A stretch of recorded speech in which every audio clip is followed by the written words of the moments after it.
We are sure that you will receive rich spiritual blessings because of having arranged to be here this week with us. For the past few weeks, we have been inviting our friends, family, and neighbors to attend this special event. Perhaps you have already previewed the talk titles and key scriptures of the printed program that you received when you arrived or on jw.org. If so, you likely notice that our convention theme is based on Matthew chapter 6 and verse 33, which says, "Keep on then seeking first the kingdom and his righteousness, and all these other things will be added to you." We are eager to see how this theme will be developed throughout the next 3 days. To begin, please stand and let us sing together song number 40, entitled, "Keep on Seeking First the Kingdom." After the song, Brother J. Richard Brown will offer opening prayer. Again, that's song number 40. This convention brings opportunities to associate with special full-time servants and long-time regular pioneers faithfully serving in their assignments.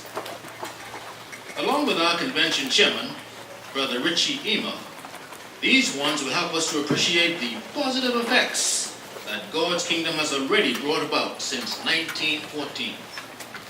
Listen closely as Brother Richie Ema from the Marsh Harbor congregation presents the talk, "Meet Some Who Are Seeking First God's Kingdom."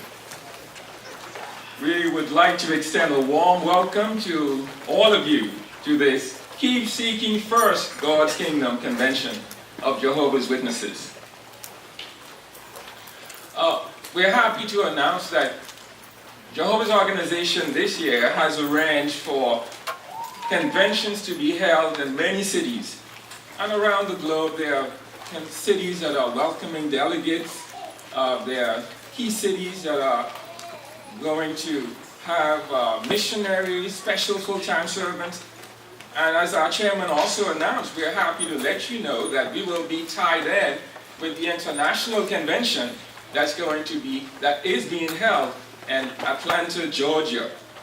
So how happy we are too to see that among us, we have some special full-time servants who have been assigned to our convention. And we are very pleased to have those ones with us, where we can learn from their experience, where we can learn from their maturity and faithfulness in Jehovah's service. So why are we here? Why did we come here to this Keep Seeking God's Kingdom First convention? Well, we're here because we want to respond to the admonition of our master teacher, Jesus Christ, gave us. And this is found in the book of Matthew chapter 6, verse 33. I'd like to invite you to turn then to Matthew chapter 6, verse 33.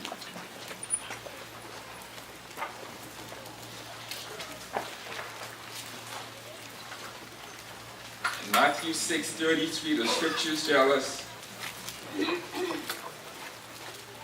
"Keep on then seeking first the kingdom and his righteousness, and all these other things will be added to you." This is what Jesus Christ admonished us. So we're here because we want to respond to this admonition.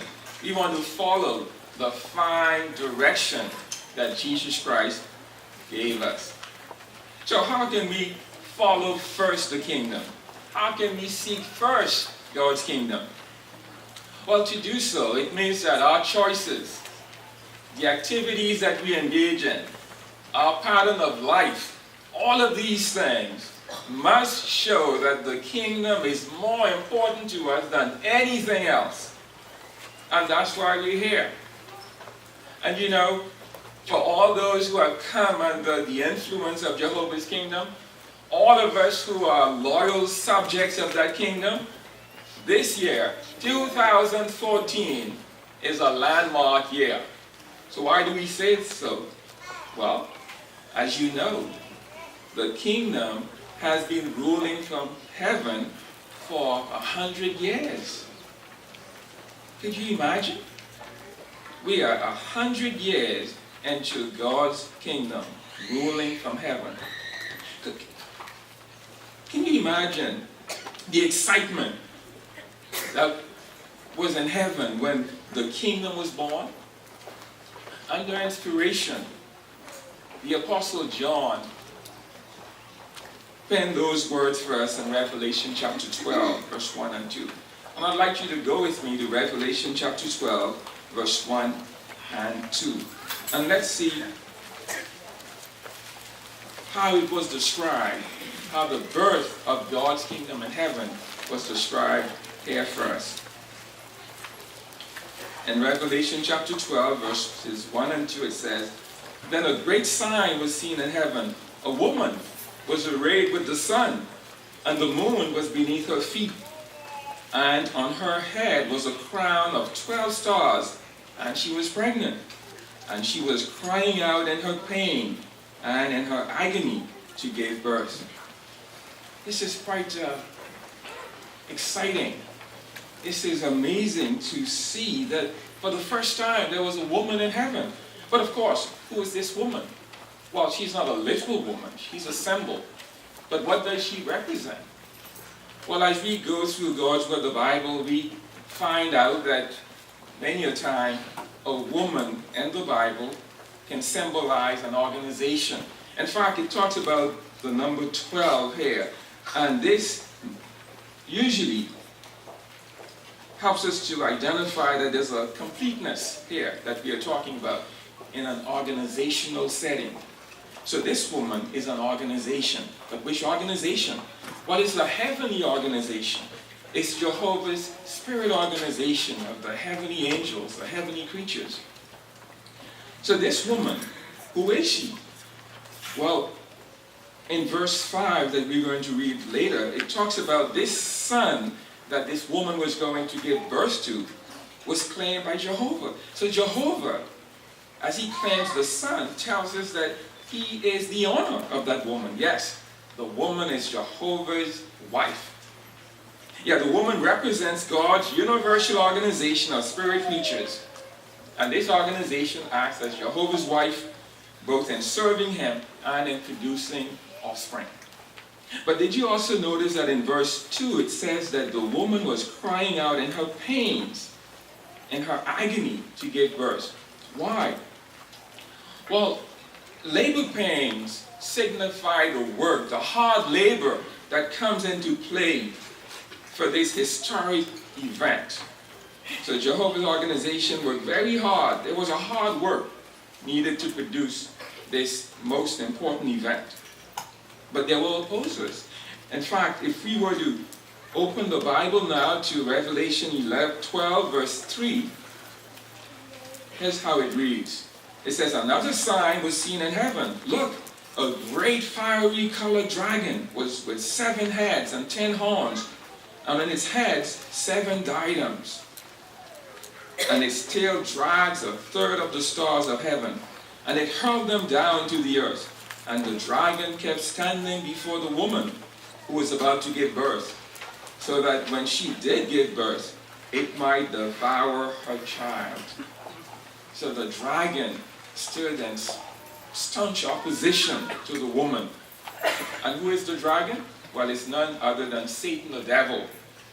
So he knew that this birth was an ominous threat to his influence on the earth.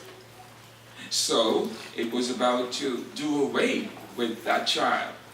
But Jehovah was not going to allow that, because this child was no ordinary child. Who was this child? Well, it's not Jesus who was born from a virgin, no. This child is actually God's kingdom in the hands of Jesus Christ. Let's go to Revelation chapter 12, verse 5, and let's see what it tells us about this child. It says, "And she gave birth to a son, a male, who is to shepherd all the nations with an iron rod. And her child was snatched away to God and to his throne." Yes. So all these things were taking place in the invisible realm, heralding the birth of God's kingdom in heaven. Now, God's kingdom, this government that was going to make sure that God's will be done in heaven and on earth, had something very important to do. What was its first accomplishment? Well, let's continue our reading from verse 7 of Revelation chapter 12. It says, "And war broke out in heaven. Michael and his angels battled with the dragon. And the dragon and his angels battled, but they did not prevail, nor was a place found for them any longer in heaven. So down the great dragon was hurled, the original serpent, the one called Devil and Satan, who is misleading the entire inhabited earth. He was hurled down to the earth, and his angels were hurled down with them.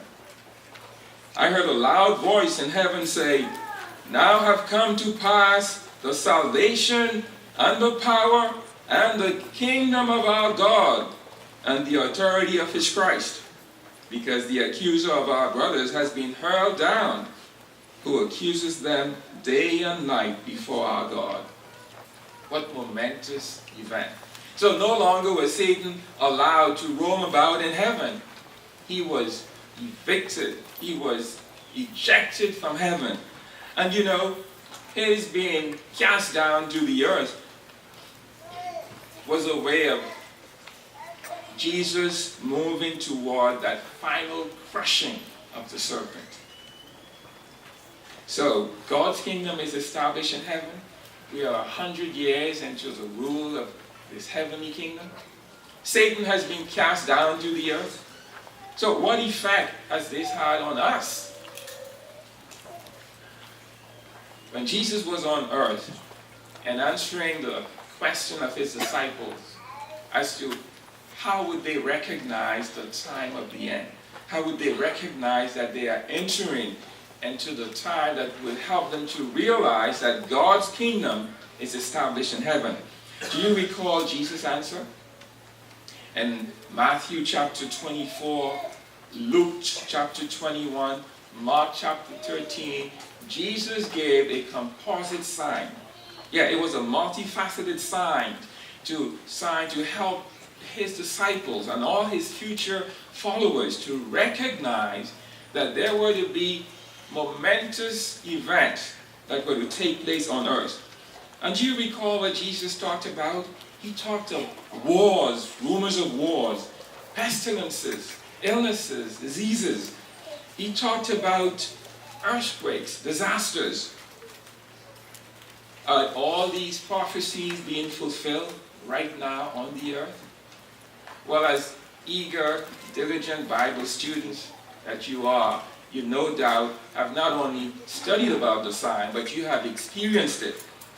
And every day we wake up, we listen to the news, we read the newspapers, we find ourselves right in the midst of the fulfillment of these prophecies. So all these events, all the attitudes that people would be displaying in these last days, and also the political circumstances that we have nowadays, all of these things since 1914 assure us that God's kingdom has begun its rule. Let's talk about events and political circumstances. There's been international conflicts on this earth. And since 1914, we have entered a new era in the history of mankind. In fact, according to one source, the last century that we've gone through, in the last century, we have seen more than 100 million people killed in wars. And if you were to compare what happened in the past 100 years to what took place about 400 years earlier, we would see that there have been 4 times as many people killed in wars than all these 400 years put together. So, truly, Revelation chapter 6, 1 to 8, that speaks about the horsemen of the apocalypse. wars, the great sword taking peace away from the earth. All of these things we are experiencing now. But how about terrorism? Not only we've been fighting wars among nations, but also there have been an increase in acts of terrorism. And terrorism really breaks down respect for life, and it leads to more bloodshed, to more cruelty. Have we seen the fulfillment of Jesus' prophecy regarding these last days as to wars? Certainly. But how about the attitude of people? There has been a spirit of violence permeating all levels of society. Here in the Bahamas, every time we listen to the news, we read the papers, we hear of killings, we hear of murders. But you know, this is what's happening all over the earth. There's been an increase in crime in all lands. This is not surprising, because Jesus in Matthew 24:37 told us that just as in the days of Noah, where human society had become ruined, so will our society be in these last days. But you know, another reason that helps us to be sure that God's kingdom is actually ruling is a Bible prophecy that we find in Daniel chapter 2, verses 44 and 45. Why don't you go with me to Daniel chapter 2, verses 44 and 45. Now, recall Daniel had a vision, and in that vision, he saw an immense image. And the image symbolized the many world powers that had influenced Jehovah's people over the years. The head was of gold, it represented Babylon, and then we had Medo-Persia, and the next was Greece, and the legs, the iron legs of the image represented Rome, and then the feet and the toes that were of iron and also of clay represented the last world power. Well, let's go to Daniel chapter 2, and we're going to read verses 44 and 45. And let's see how this prophecy helps us to be sure, to have no doubt in our mind that we have tangible evidence that Jehovah's kingdom is ruling and that we are actually living these last days. Revelation chapter 2, it's Daniel chapter 2, verses 44 and 45. It reads, and this is just after Daniel, under inspiration, saw the vision of the immense image. In verse 44, it reads, in the days of those kings, the God of heaven will set up a kingdom that will never be destroyed. And this kingdom will not be passed on to any other people. It will crush and put an end to all these kingdoms, and it alone will stand forever. And verse 45, just as you saw that out of the mountain a stone was cut, not by hands, and that it crushed the iron, the copper, the clay, the silver, and the gold, the grand God has made known to the king what will happen in the future. The dream is true, and its interpretation is trustworthy. So why do we read this prophecy and feel that it provides tangible evidence that we are living in these last days, and that very soon God's kingdom is about to step in and take control of earth's affairs? Well, we are in the feet and the toes of the image. The last world power, the seventh world power, the dual power, the Anglo-American world power, is the last dominant world power. It says there's a stone out of heaven representing Jehovah's kingdom that is going to come and smash the political system under Satan's control.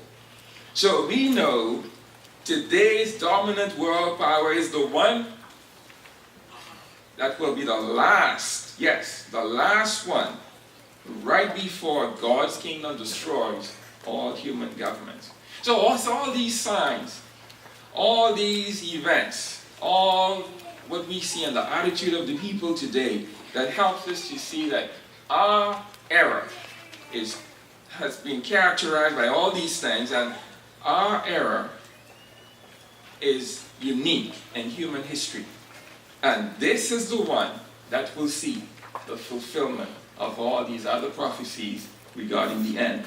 So everything mentioned by Jesus will be witnessed by, as he says in Revelation 24:34, this generation of anointed one, of chosen ones, the ones who saw what happened in 1914, and all the contemporaries, anointed contemporaries of those ones. Yes, all this gives us evidence that God's kingdom is ruling.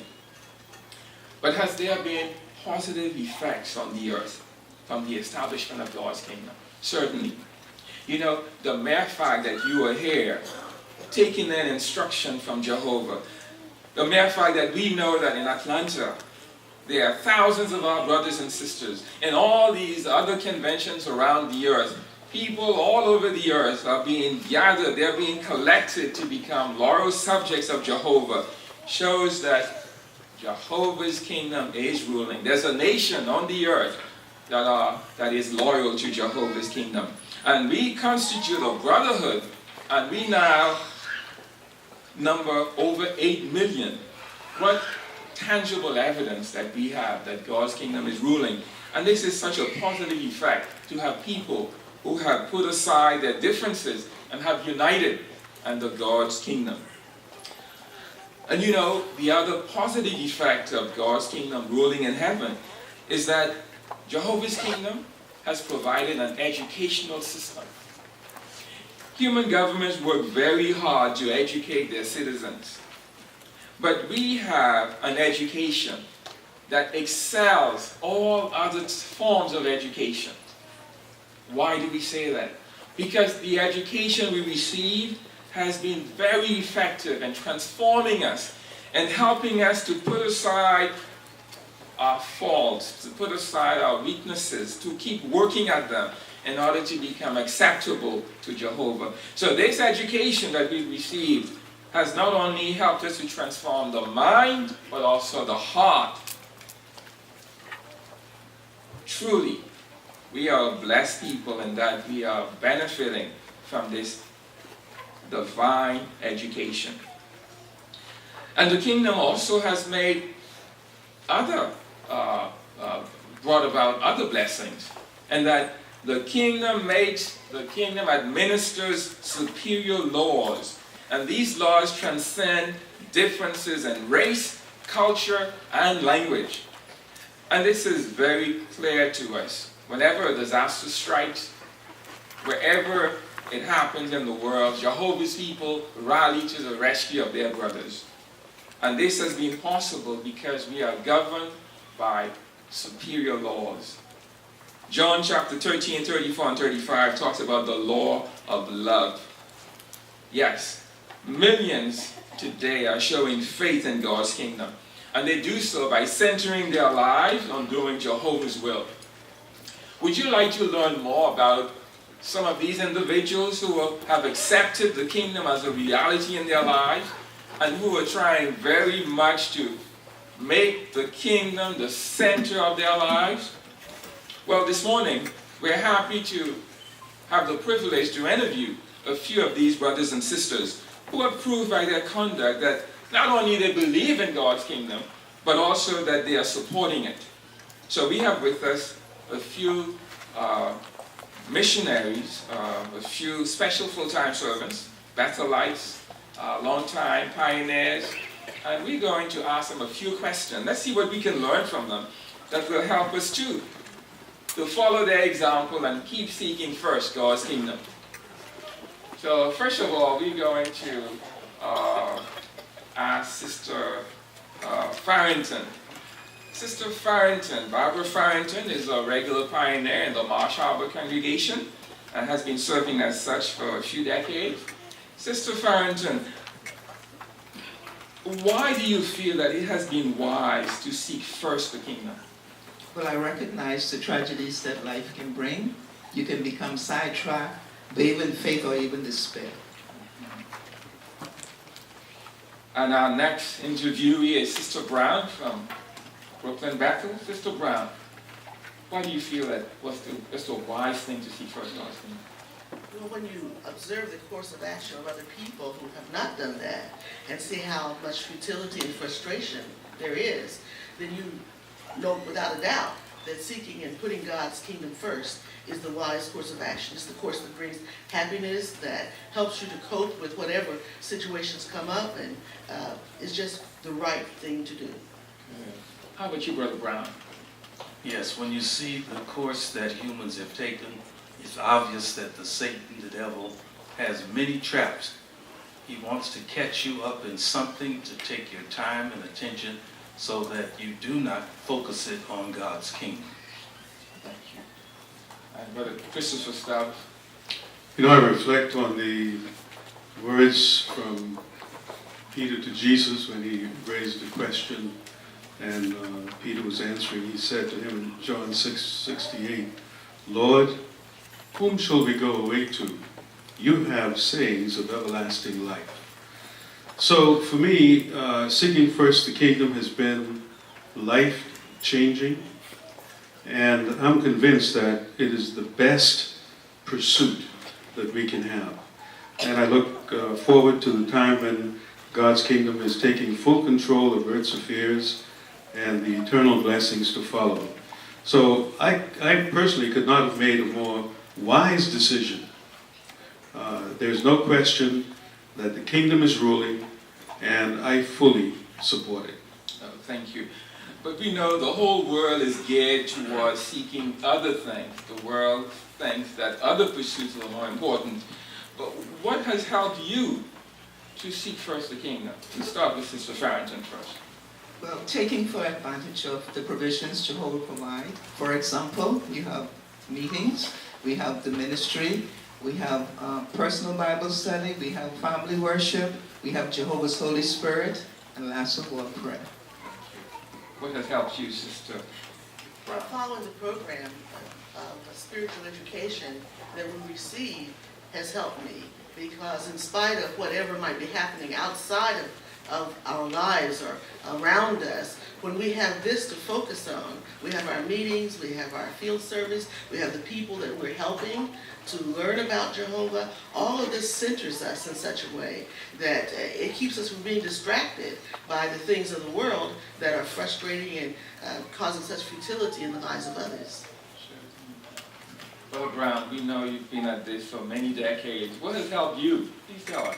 Well, what you have to do is set your goal very early in life. When I think all the way back to when I was a boy, and that's when you were coming along in the truth, you had to decide then, what do you want to do with your life? So if you see the importance is centered around the kingdom, then you have goals and aspirations that tie in with what is the reality of that kingdom and how it is affecting your life. Thank you.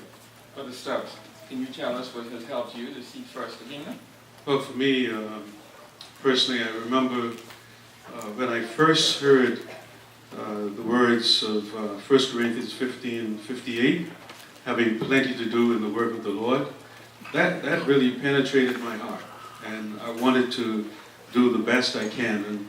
And then I later learned that, well, if you want Jehovah to bless you, then you have to put forth the effort. And so I've been determined over the years to give Jehovah something to bless.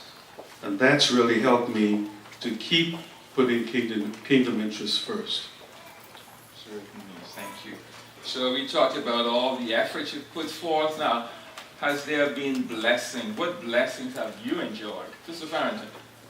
Well, first of all, I have what I say, a life of purpose that is rewarding, satisfying, a close relationship with Jehovah God and others, and a marvelous hope for the future.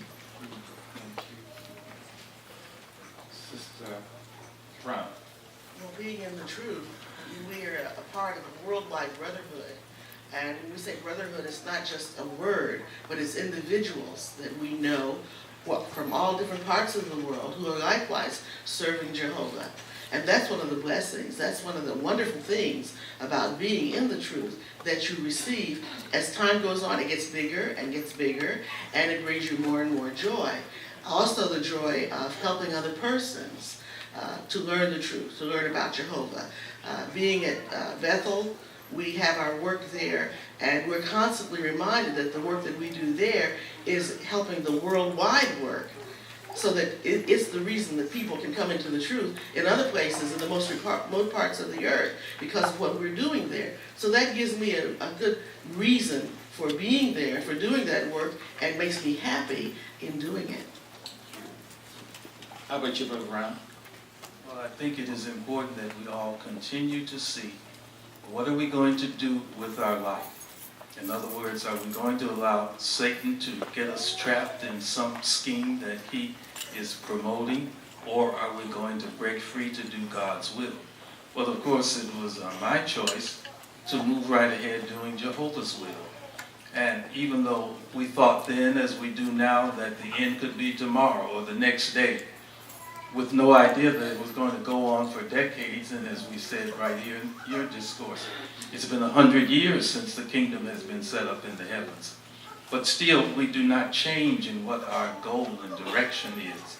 We focus on that, and we keep everything pointing in that direction.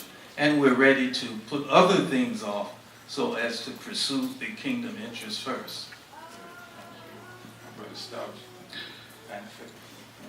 Yeah, there were two things and two scriptures that comes to mind there with regard to the blessings that I've enjoyed. Malachi 3:10, where Jehovah says, "Test me out." Psalm 34:8, taste and see. So embracing those invitations, as a result of that, I've enjoyed many blessings that culminating in the exciting Bethel career that we've had over the past several decades. And some of the other blessings, having a close relationship with many of my theocratic friends. We have developed a close bond that we don't see that every day. But being a part of this global brotherhood, we've been able to do that. And then I have a loving spiritual wife. That's another blessing to me. She is an excellent complement and very supportive. And so together we work diligently in doing Jehovah's work. And most of all, having a good relationship with Jehovah. That has been a real blessing, because that helps me to keep focus and always put kingdom interest first. Thank you very much. The next question I'm going to ask is similar, but it goes a little deeper. It's more personal. How have you benefited physically, mentally, spiritually by putting first God's kingdom? Sister Farrington. Well, physically, first of all, I'm relatively healthy. I do not suffer from diseases associated with alcohol abuse, smoking, promiscuity, and also you find, like it says, the things of the system, I'm not confronted with that. Now, mentally, keeping focus on the life of Jesus and other servants of Jehovah, prayer gives me peace of mind, calmness of heart, and also I don't become overly anxious, so mentally. And then spiritually, following Jehovah fully, not philosophy, traditions, worldly wisdom, but understanding Jehovah's will and purpose that helps me to continue helping others and remaining business focused. Sister Brown, how have you benefited in all these areas? Well, of course, being in the truth since I was in my teenage years, I've been protected from many of the things that people get involved in that cause problems in their lives. never having used tobacco or never having been involved in any of the other excesses that we see all around us. This is a protection. It's the physical protection, and it's an emotional protection also, because many of the emotional problems people have are a consequence of the things that they've been exposed to. So all of that, the truth has protected me from that. From the standpoint of mental protection, we know that we all have to cope with things. We have people in our families who go through things. We lose loved ones in death. We have all those kinds of tragedies that we must face. But mentally, we can face them because we know the truth. We know that Jehovah is going to rectify everything, straighten it all out, bring everyone back that we have lost. And so this helps us to be able to keep on going in spite of loss or in spite of tragedies, which we all experience the longer that we're in the truth, the longer that we live. And then finally, spiritually, it's kept me from being distracted. Because people could say, well, you should go ahead and do this, you should do that. Or maybe I had a career that I was really interested in pursuing as a young person. Now I can see how foolish it would have been to pursue that, because here I would be at this point with the career over and nothing to look forward to, nothing to really do in my life. So here we can see how that the truth, by giving us a career that goes throughout your life, it never ends, that gives you something spiritually that you would never get if you did not have the truth. Brother Brown, I think the same point that many of us need to have in mind is that our situation in life continues to change. Now, we've been doing the full-time service for over 54 years now, and we've been able to do it together. What has helped us to do that? We kept that one goal in mind, and that is we wanted to serve Jehovah. And by doing that and continuing to do it and leaving it in his hands, we've had several close calls. And I might say this for all who are listening in here, you are going to run into situations where you're going to feel, well, the time is up, I need to throw the towel in and do something else. And even people will tell you that. But you don't have to listen to that. You have to rely on Jehovah. Okay, what next? Please provide the guidance I need to take me through this and then make the next step. If we have that point of view, we're going to be able to keep going. Yes, there will be obstacles and trials, but you'll be able to meet them in a very fine way and do what continues to please Jehovah. Thank you, Brother Stubbs. Well, basically, I could say ditto to all three. All three of those. Very, very little to add to those outstanding comments. For me, personally, Jehovah has really been a tremendous source of encouragement. When I read his words and try to be obedient to what it says, it really helps me to deal with the various trials that I might face, and they pale into insignificance once I can do that. It's been a real blessing because my life could have gone in a different direction, but how happy I am that I got hold of the truth and was able to make a firm decision that forget about the past, look ahead, and do the best I can in my service to him. And that has helped me to get through all of the challenges that I'm faced with from time to time. Right, certainly. Having been seeking and pursuing kingdom interests for many years, you no doubt have seen the fulfillment of Malachi chapter 3 verse 10, as Brother Stubbs mentioned, and also Matthew 6:33. What personal experience have you had that you would like to relate to us? Sister Farrington. Well, recently I've worked secularly for many years, but now I just work sometimes. I do house cleaning for a second homeowner, and when they do come, I had 1 day work. So I prayed to Jehovah. I said, Jehovah, even if it's just one extra day, another day. And when they came, now when they come, sometimes they give me 2 days or even 3 days. And so I say, you know, I see I can do with the extra, but also I saw it was an answer to my prayer to Jehovah. Thank you. Sister.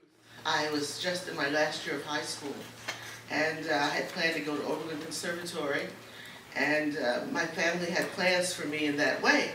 And when I decided to not do that, they were not very happy at all. But I was able to do what I wanted to do, to serve Jehovah. And I remember when I decided I wanted to pioneer, I'd gotten out of school a couple of years ahead of time anyway, and my mother said, "You will never be able to support yourself. What are you going to do?" And so I said, "Well, we'll see." So the very next month, I started working for the Cleveland Public Library and started pioneering. That was in 1958, and I continued. When I decided to go where the need was greater, they said, "What do you want to go down there for?" We were going to North Carolina, another sister and I. "What do you want to do that for?" I said, "Well, we'll do it, we'll manage." We went down there, and my parents, they just kind of looked askance at it. "Well, I don't know." Eventually, my mom did come down, though, to see where I was, what I was doing, and she was impressed. And so I was able to continue all these things. I never had any issue as to being able to make it, so to speak, because Jehovah always came through. And that's because in the beginning, you put your faith in Jehovah, put yourself in his hands, and then let him take care of it. Brother Brown?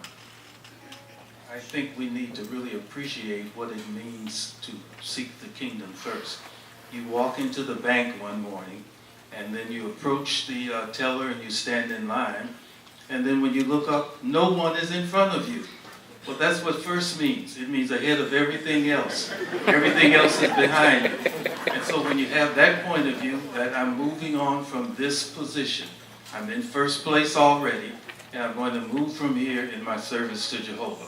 And then when you do that and start interpreting that in terms of what happens every day, then you're well pleased and you're praying that what you're doing is pleasing to Jehovah, that you have the place that he wants you, and that is with the truth ahead of everything else.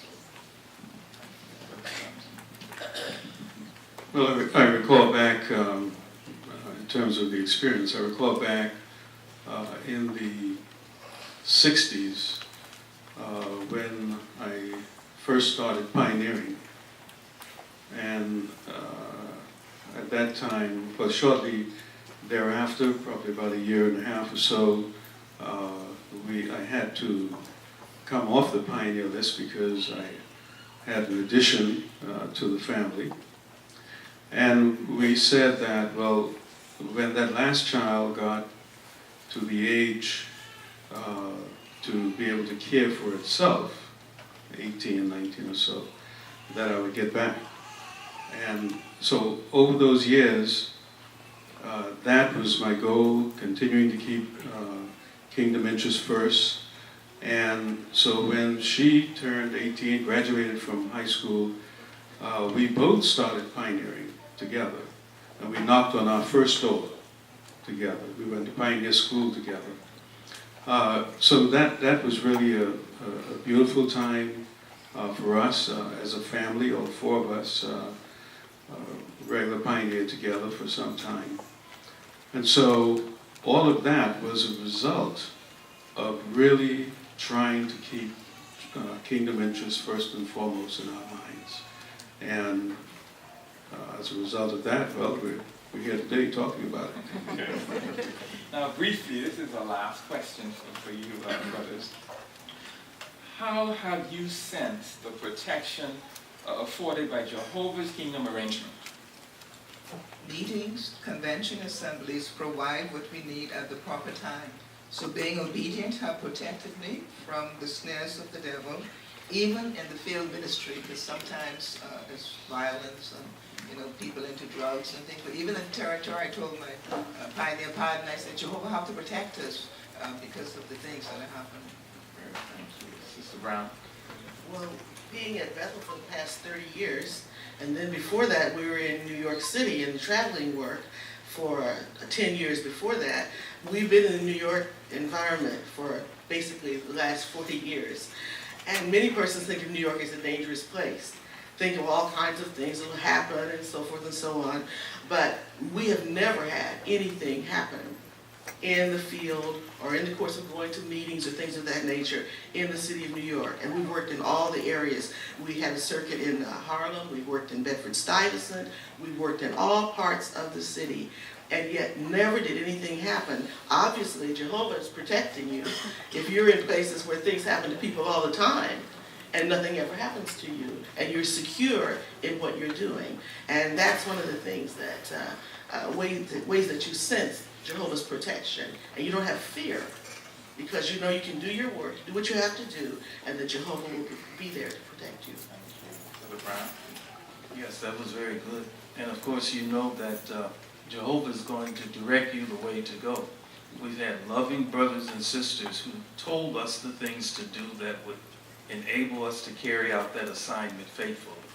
And so that's why we could work all the major ghettos, on the East Coast, in the biggest cities and the most dangerous areas, and yet, as she pointed out, we've never had an incident that threatened our life because we followed the good advice that the brothers and sisters had and how they worked the territory and what needs to be done in order to remain safe and secure. So we see that as an important thing if you're going to help somewhere else. How do the brothers and sisters there carry out this assignment, follow the good lead that they set? Thank you very much. And Brother Stubbs? And always be sure to make it known who you are, because that, by that I mean as one of Jehovah's Witnesses. We never ever want to shrink back and saying clearly to others that we are one of Jehovah's Witnesses. I found, my wife and I found that to be a protection for us, especially when we work some of the territories that Brother Brown just mentioned. There would be times you hear, hit the pavement. Of course, it never happened to us personally, but we know what that means. And then we might be going into a building and the police is going in there, but we're still very much protected. Sometimes when we walk down the street, I recall one occasion where a gentleman said to us, we stopped to give him the presentation, and he says, now, he was familiar with our work. He says, now, you see that building over there? Don't go over there today. So we didn't ask him why. We just thanked him. But you see, that was Jehovah's Spirit, because we didn't hold back from saying who we were. And later we were watching the news, and sure enough, there were some things that went on in that building, and that served as a protection for us. So it's always good in that process of putting kingdom interests first to make known who we are to all that we meet, so that Jehovah's Spirit continues to work with us, and sometimes even through people that we don't know. Thank you very much, brothers and sisters.